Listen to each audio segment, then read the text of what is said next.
G'day and welcome to today's model workshop. This is the second part in a series on how to paint metal. The first part was all about getting this kind of galvanized and worn aluminium effect, and today I'm going to show you how I painted the rust on my shop awning here. So rust is easy peasy. I've got a really easy way of painting rust. It's pretty foolproof. You can't stuff it up, and it's just a pleasure to do. It's kind of fun. So that's the effect we're going for in the end. Whether you put the little rust holes in is up to you, but that's the effect we're after in the end.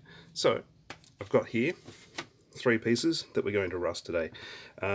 2 pieces of corrugated iron and 1 piece that's going to be just flat. It's just for a sign. For each of them, I have painted them Tamiya red brown. Hang on a second. I will grab Tamiya red brown. There we go. Tamiya red brown. I use the enamels. I'm sure that the acrylics would work just as well. And I've airbrushed each of the pieces. And I've deliberately tried to keep it fairly random. So on this piece here, you can see it's slightly darker than the other piece, but a little bit of the background metallic is coming through. So this is just painted straight on top of that. There's no primer or anything. And yeah, it's just randomly globbed on with an airbrush, leaving little pieces where it slightly shows the background material. So that's that piece. This piece, exactly the same, but just a little bit lighter with the red brown. So you can still see a bit of that metallic showing through, just not as heavy a coat. And for the third piece, this is plain old styrene. And again, just random blotching with the airbrush, fairly light coat overall. I mean, you can just go in hardcore and paint it all dark brown, which I think is what I did with maybe this one here and this one here. But it was still, blotchy is the effect you're after. All right, now for the fun part. Okay, so as you can see, I've done a fair bit of this rusting effect on this paper previously. What I'm about to use now is an AK Interactive Rust Effect color set. These aren't in focus, that's better. These are in focus now. These are acrylic paints, and 6 of them came in the pack. The pack cost about $30, maybe 2 years ago, about 2017. You don't have to use this. You just need to be able to get your hands on some paints that give you some nice light rust colors and dark rust colors. So it's completely up to you what you use. You don't have to shell out the big bucks for that rust set. I bought it, wanted to give it a crack. Ever since, I've found it very good. But I'm not saying it's the be all and end all. It's just convenient, that's all. The 3 colors I use the most are light rust, dark rust, and medium rust. There's also a couple others like shadow and old and chipping. I don't find those 3 colors terribly convincing. They're a bit too dark for me, and I think once you've got your dark base coat down, you don't really need them. So the darkest I'm going is dark rust. Let's have a go. And basically all you're going to do from here on is randomly splatter your pieces that you want rusted. Get an old paintbrush, one that's fairly stiff and that's going to flick nicely when you do that. So you don't want something like this that's not going to work well. You want something that's fairly blunt and it's going to splatter beautifully. All right, dip it in a little water just to thin that paint. If it goes on straight from the bottle, that's also fine, but I find the thinning works a little better. And then, let's see if we can get this all on camera and a bit of light on the situation. Randomly splatter that over your pieces that you want to paint. So I'm going to do that again until you're happy with it, basically.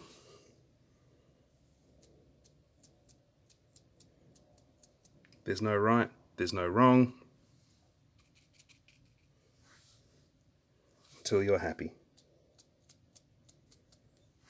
Cool, that's it for one color. So that was the dark rust. Next I'm going to do medium, and there's no particular order. So here's a little dollop of medium. I'll show you the color there. And again, I'm reaching in front of the camera, getting a drip of water on my brush, just thinning that a bit, and then flick, flick, flick, flick, flick, randomly all over the shop.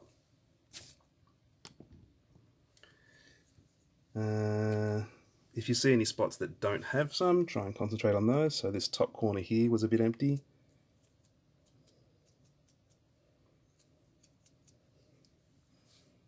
Yep, cool. And then the light rust. It's this easy. Give them a bit of a shake before you pop them on there. I tend to go a bit careful with the light rust, just because it can be a little bit extreme. It can look a bit garish if you're not careful. So try for slightly smaller dots by doing it a little bit further away. Obviously this is why you want to have some kind of backing paper. Now it might be a bit heavy there, so I'm going to leave that, try not to get any more on that one. A little bit more on this side and on this small piece. Alright, I'm going to leave those to dry and come back soon. Right, so it's dried now. How's it looking? So to me, yeah, that's an okay piece of rust. It's not too bad, but generally I want to add more. So I don't mind those sort of tidal marks if you get it in the right light. I think that adds something, but it does need a little bit more. For this one,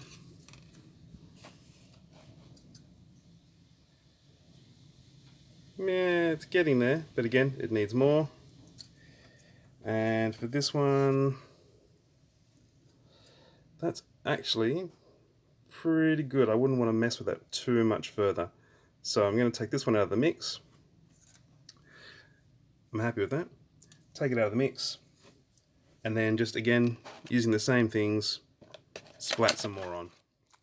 What I will also do this time, so I'll start with the dark rust again, no particular order. But what I will do this time as well is thin it down, splat some on, splat, splat, splat, splat, splat. Bit more hardcore this time, splat, splat, splat. And I will also judiciously add some bits here and there with the brush. Again, it doesn't have to be anything too heavily thought about. You know, the beauty of this is that we're trying to replicate something natural and something unplanned, so I'm not thinking too hard about this. You just put it in there, see what happens. I, tend to concentrate on the edges maybe a bit more. But yeah, there's no hard and fast rule about how to make this work.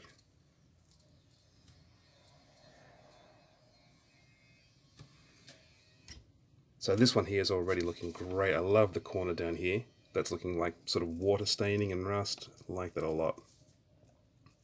And this is going to be a sign that stands upright. On camera is better. So I'm going to try and add a fair bit of sort of water staining rust down this bottom edge here.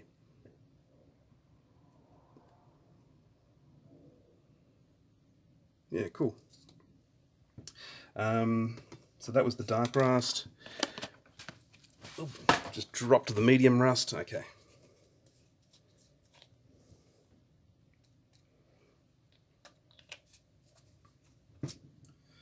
And I'm not even bothering to clean my brush properly between, mixing those colors is not a bad thing. So what this is good for, this sort of lighter tones, is for an effect that rust has sort of dried more recently, or has kind of, yeah, that it's been wet and then it's dried and sort of left puddles or pools behind.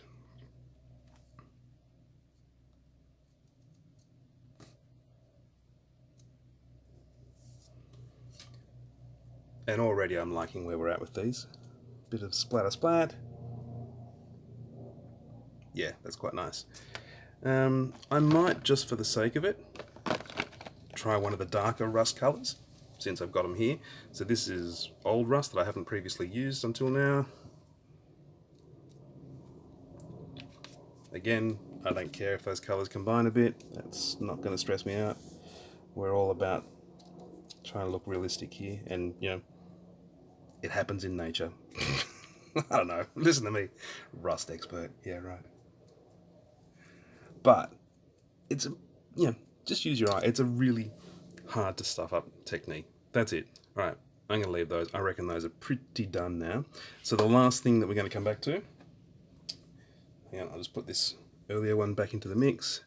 So the last thing we're going to come back to, once these are dry, is a little bit of pigment action, and then we're done. Bob's your uncle. All right, back soon. Right, the last stage, pigments. So I have two rust pigments that I use. AK Pigments, AK Interactive Pigments Medium Rust and Dark Rust. I'm not an AK Interactive fanboy, I just happen to have them because my local hobby shop sells them. They're fine. They do the job. Start with the Medium Rust just because it's slightly better, like slightly more, I guess, it's not as intense as the Dark Rust is what I'm struggling to say here. Sheesh. Alright, let's try on this guy first. So I've just loaded up my brush. I think you just saw that. Just get a little bit off and then just gentle streaking. However you want the pigments to go. Blowing that off.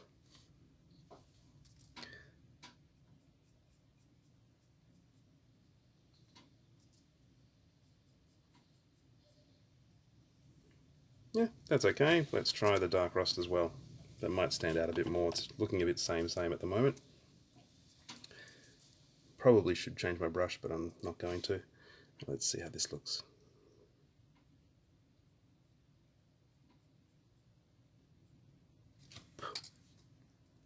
Yeah, I'm happy with that. That's working nicely.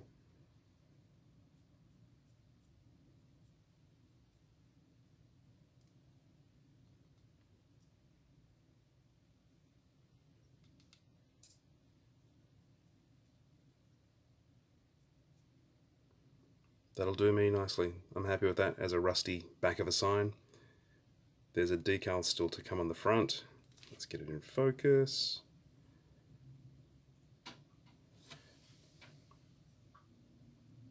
Yeah, that light's a bit harsh, sorry. Hey, alright, yeah, that's more the colour. Alright, so that'll do me nicely for the back of a rusty sign. I'm happy. For my corrugated iron, let's maybe start with some of the lighter one here.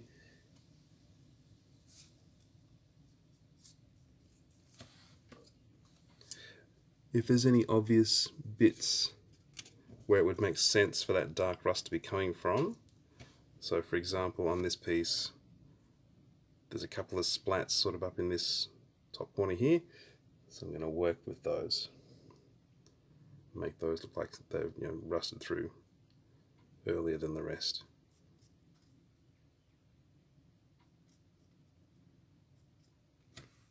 Just blew that off camera. There, rusty sheet. Pretty happy with that one. And my last one, which is the sort of less rusted, still a bit of natural metal showing through. I might go for the, yeah, I'll go for this brownie one. There's no right, hard and fast, right and wrong. Here where it looks like it's kind of rusted and broken already, it's just a little ding where I cut it away. But I'm going to concentrate on that. These foils are really tricky to work with.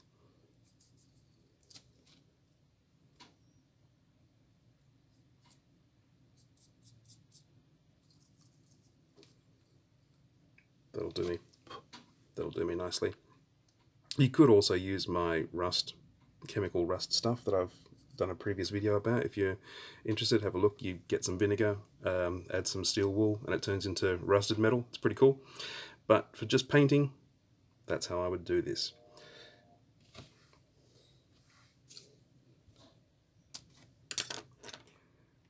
So there we go. 3 rusty panels, pretty easily done, pretty foolproof, pretty fun. I'll show you, yeah, a couple of examples of how I've used this recently.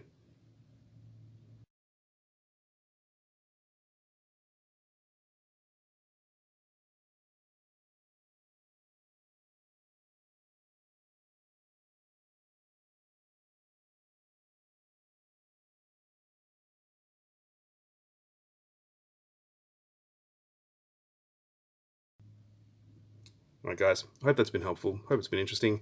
If you've got any questions, chime in below, but otherwise, thanks for watching this two-part series on how to paint corrugated metal and how to paint rust and how to paint galvanized look. And I hope it's been interesting, and I'll catch you next time on Dave's Water Workshop. See you later. Bye.